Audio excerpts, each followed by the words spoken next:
back to J. Marie Speaks. I'm your host, J. Marie. We will now discuss mending the brokenness, 7 steps to healing. Step 5, friendship. According to the Merriam-Webster dictionary, friendship is defined as the state of being friends, the quality or state of being friendly. According to the Bible, Ecclesiastes chapter 4, 9 through 10, two are better than one, because they have a good return for their labor. If either of them falls down, one can help the other up, but pity anyone who falls and has no one to help them up. Life throws curveballs on a regular basis. We are not always prepared for the ripple effects of life's challenges. We find ways to adapt and trust that process to keep us safe, but this is not always good. I've been independent for most of my life. It can be a very lonely place because you don't trust anyone to keep your best interest in mind. This way of thinking left me in many emotionally abusive situations, and it wasn't until God sent angels to me in the form of friends and family did I see the light. But I also need to let you all know too, I had to be willing to see the light. Because oftentimes God sends us many signs that a situation is not good, but the heart wants what it wants, or the flesh wants what it wants, that you ignore those signs and you try to justify it. And to be honest, it is what it is. If you see a red flag, it's a red flag and you need to run, because you will save yourself a lot of heartache and pain. I have many people that I'm friendly with, but my inner circle consists of 25 people. That list varies between friends and family, and I also have newfound friendships too. And I'm still, learning those people that I have now included in my friendship circle, because with me, friendship is an action, it's not just a word. Most of the people that are already in my circle have always been a part of my life, but my pain blinded me to the friendships that I had in all of them. You cannot live in this world alone. And I know everybody likes to say, I'm independent, I'm just that and the other. You can still be independent, but still receive help. Because if you think that you're going to live in this world alone and think that you're going to be okay, you're wrong. A true friend will see past the surface and break down the layers of your life. Someone that you may believe to be an enemy, God may use a situation to make them a friend. I used to bottle up all my struggles because I was ashamed of my situation. I had to trust God to bring me through everything, but I also had help along the way. It took a village to raise me as a child and to save me as an adult.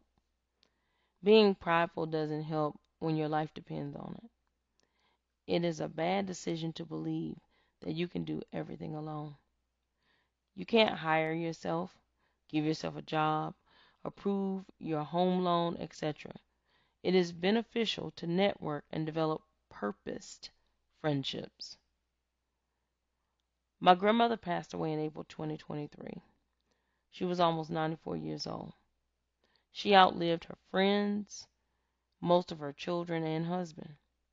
She told me to always expand my friendships so that I never feel lonely. Friendships are an extended family. You can tell your friends things that you don't tell family, but you can't confide 100% on those friendships. Be mindful that everyone is not capable of understanding everything in your life, nor is it their responsibility. Be mindful that information you share could be discussed with others because it may be too heavy for your friend to carry the load alone. You must develop a personal relationship with God for yourself and pour out your heart. He is listening and waiting for you to talk to him.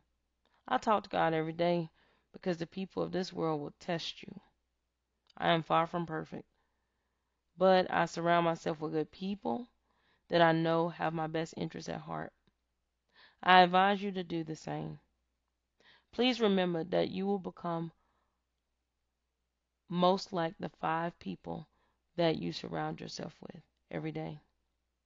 Check your circle and make sure that friendship is an action, not just a title. If you don't have any friends, my question to you is why? The Bible even talks about the importance of friendships, yet you have none.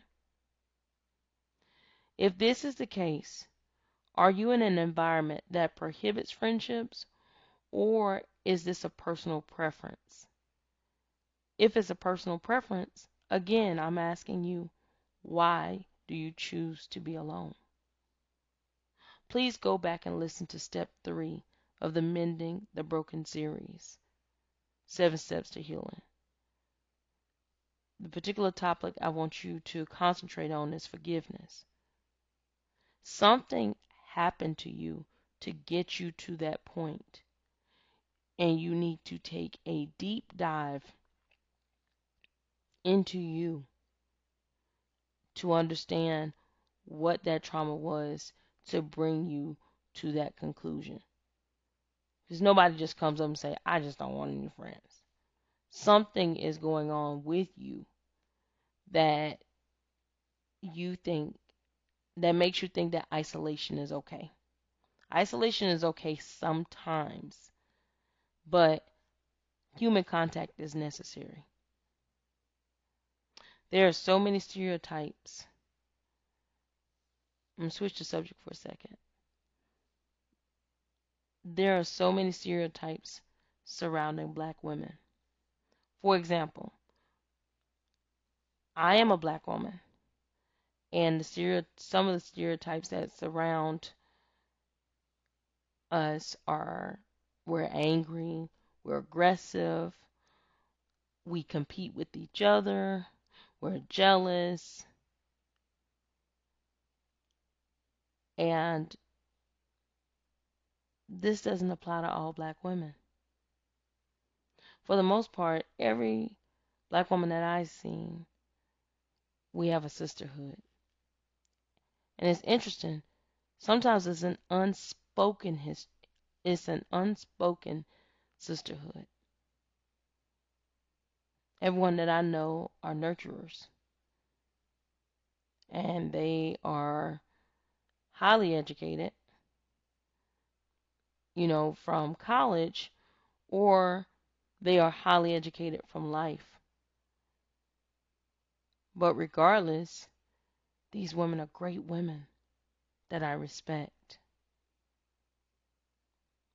I'm going to list 2 examples of 2 women that are in my friend circle that I really feel are great examples of how friendships can develop and grow into something greater.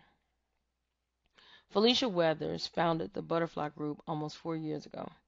She followed her heart and mind to change those stereotypes that I listed and more. This group has been a blessing to my life and saved me a lot of money on therapy because I didn't have to go to therapy because of the Butterfly Group.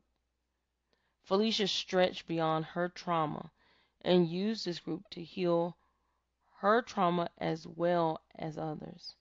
Our group is solid, and I love my butterfly sisters. We constantly empower each other to become the healed version of ourselves and are challenged to meet our maximum potential. We love each other in action and words. Every woman brings a necessary uniqueness to the group, and all of these women are black women. We don't exclude anyone else, but just everyone in the group happens to be black women. I encourage you to find your tribe and build. The butterfly group is a part of my tribe. My second example is Latasha Mosley. She is both my friend and sister-in-law. She has encouraged me to always be my very best, and I do the same for her. I speak to her, I say at least once a week. I encouraged her a long time ago to build a brand, and she did. She's always been a person that can cook very well, and she was already going to create her business.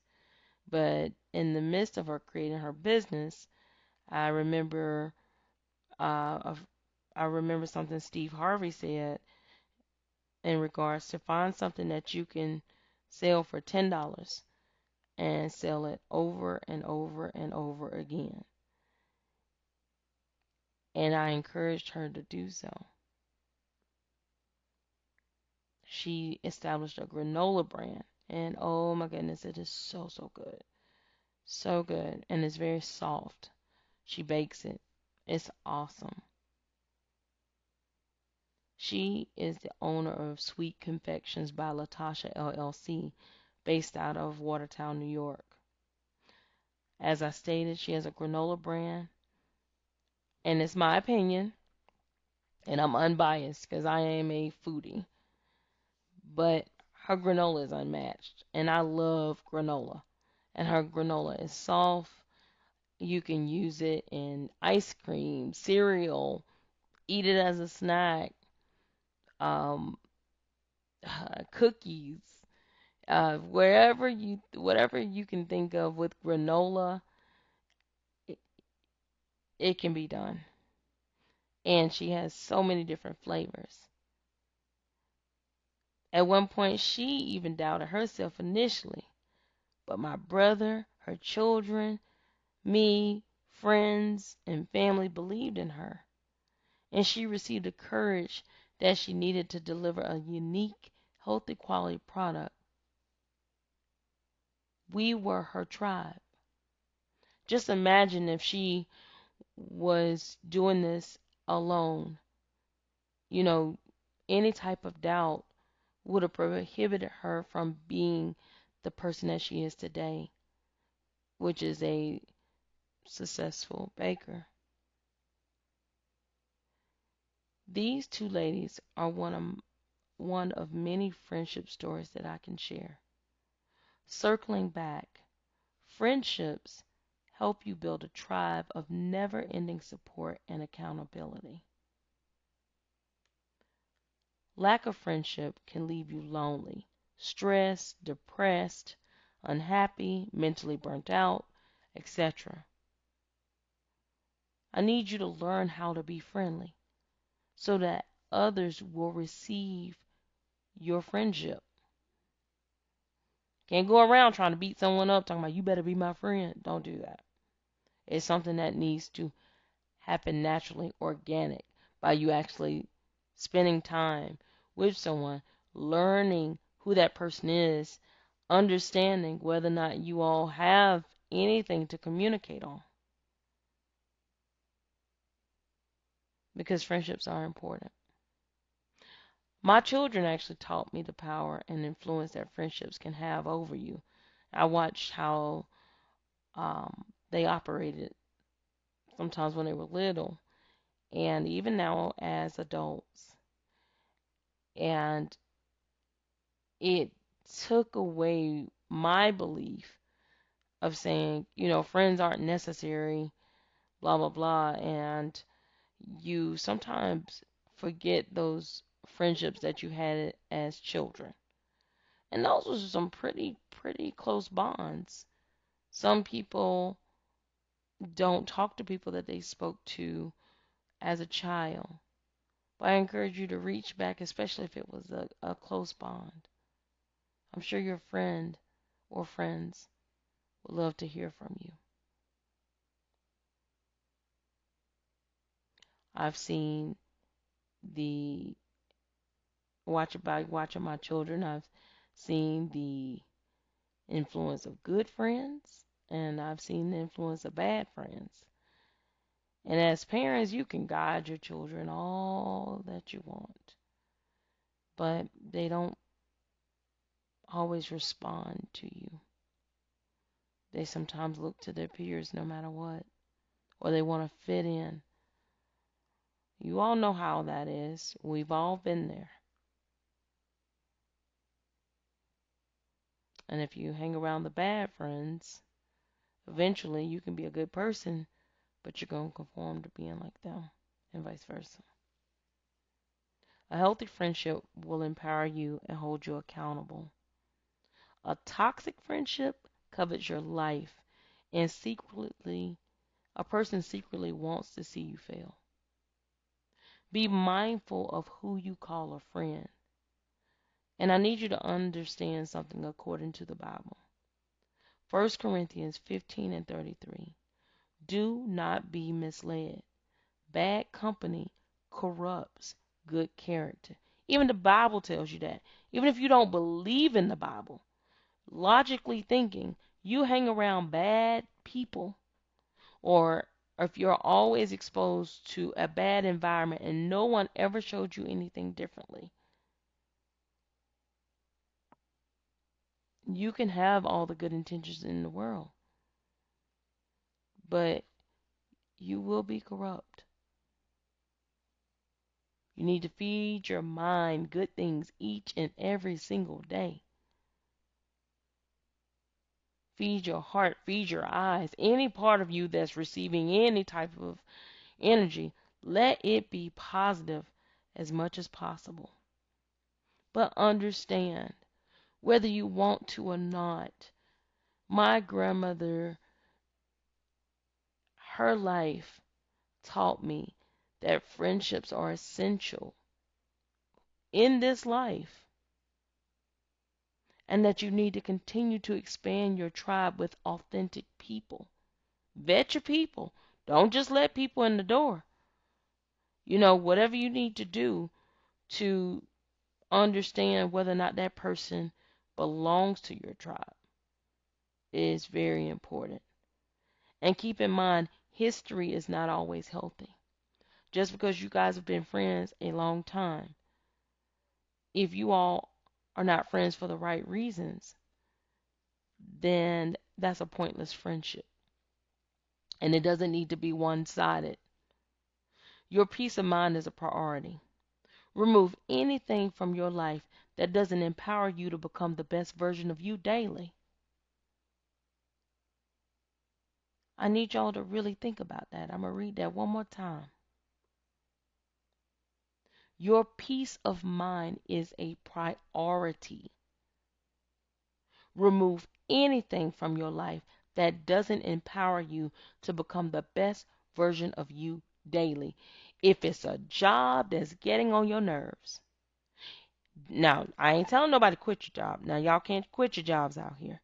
But I do encourage you to get your resume together, get someone to help you if needed, and start applying. Start applying to other positions. And whichever job gives you the best offer, then you go to it instead of complaining about your job. But I will say that you also need to look at the job that you're currently in and ensure that you're not the problem. Because if you're showing up late to work all the time and your manager holds you accountable, that's a you problem. That's not a them. And you're going to take that to any job that you go. So let's make sure we truly, truly make an assessment of our situation before we jump to gun. Before we jump the gun. We need to fix today. We need to fix right now. Yes, the future looks bright, but we can't hop to the future until we fix the present. And in order for you to be able to enjoy the present, you got to make sure you heal from the past.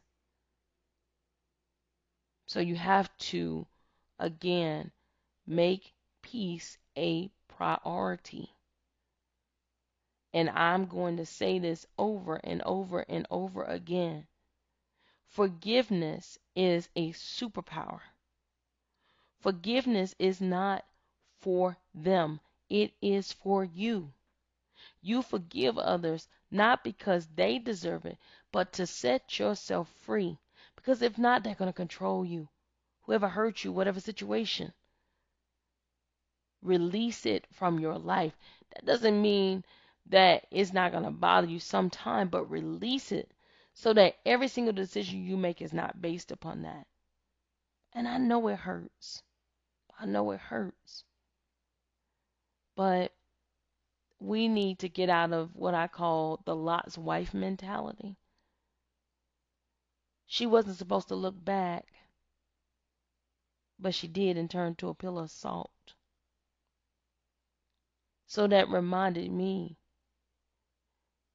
that if you continue to look back in your past, your desire for the past will mess up your present and also your future.